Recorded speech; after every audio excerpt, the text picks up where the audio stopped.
And we were just talking about the business of art. And I think you were going to make the point about prejudice, if you will, against artists. Well, I think that throughout history, we've known that artists have been kind of stereotyped a particular way. It's by design, I think. In history, we've always had stereotypes like the starving artist. Monetary gain was always a question, whether an artist could survive as an artist, and the fact that he would only become recognized after he was dead. Yeah. Well, those stereotypes really affect parents wanting to get their children involved with something like that. So you'll find that there's a lot of apathy when it comes to art. Art is very important, even from a historical standpoint. Most of what we know today has been taken from art that's been kept throughout the years. So I think that those things are important to remember what art is designed for. It's so important that you said it, because do you think art imitates life or life imitates art, or vice versa? I think that they both go hand in hand, but before you can imitate anything, it has to be life. So if I had to start there, that's where we get a lot of our pictures from.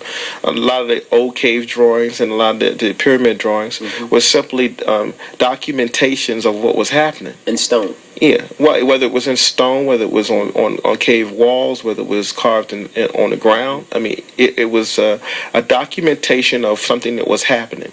And that's what art does. It documents what's happening, okay? And from that standpoint, culturally, it's very important. But we're in a time now where people really look down on the arts. I mean, it's underfunded in all the schools. Most of the art programs are being broken down. It has a direct effect on our youth. It seems like when they cut the budget and that type of thing for artists and music programs in school, the first programs that go are the art programs. Well, I mean, look at the school system, period. I mean, right now they're really breeding us to be in the computer age. Yes. We're in an academic age, so they feel like those things are important. Everything else, like physical education and art and music, are not important. So when the funds get cut, that's the first thing that goes. I mean, it's unfortunate, but if you look at it like these classes are unimportant, you got to really look at where the children are going to get their culture from, where they're going to get a chance to release in the school system. There was a time when that was very important for students to get a chance to relax a little bit, to be expressive. That's part of the nurturing. Art is part of the nurturing and part of the education, if you will, broad education. Renaissance person. That should all be a part of it. It's all a part of it, but again, when time to come to cut funding, that's the first place they go. And schools across the country, they are undersupplied with materials. They're underfunded. If you have to order a couple hundred books versus a couple hundred crayons, which one would you think is more important? And me being an artist, I would say the crayons.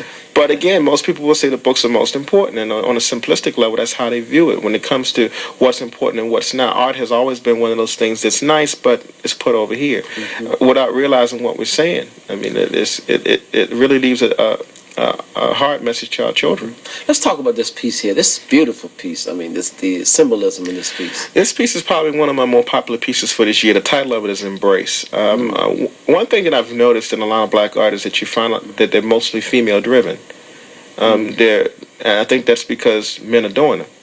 Okay, but you also see a lot of pieces where they're female and child, and that's because that's what state of mind we are in today. Most women are in a single parent household. They take care of children.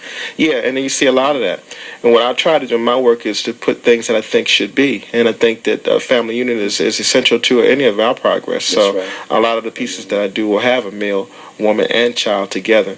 And this piece has been very popular because of that. It's very symbolic. What kind of reactions have you gotten to it? Well, I think that you see a lot of strength, you see a lot of peace, you see a lot of harmony in a piece like this. And I think that everybody wants to feel that. No matter what state of mind you're in, this is what everybody would hope to feel one day, the security. I mean, the way the brother has his arms around his family, I mean, that's very, very symbolic. Well, you see the woman, the woman embracing the child. You see the contentment in the child's face. You see the woman embraced by the man, and you also see the environment embracing the man. I mean, you see the trees and you see the sun embracing him, and together the unit goes together. So for me, it's why it's done in a circle. I kind of feel like, what you mentioned in that, I kind of feel like they're all at one with nature. Exactly. They're in harmony with nature. Exactly. And the child is at peace. Well, that's the kind of feeling I like to evoke from my paintings. I mean,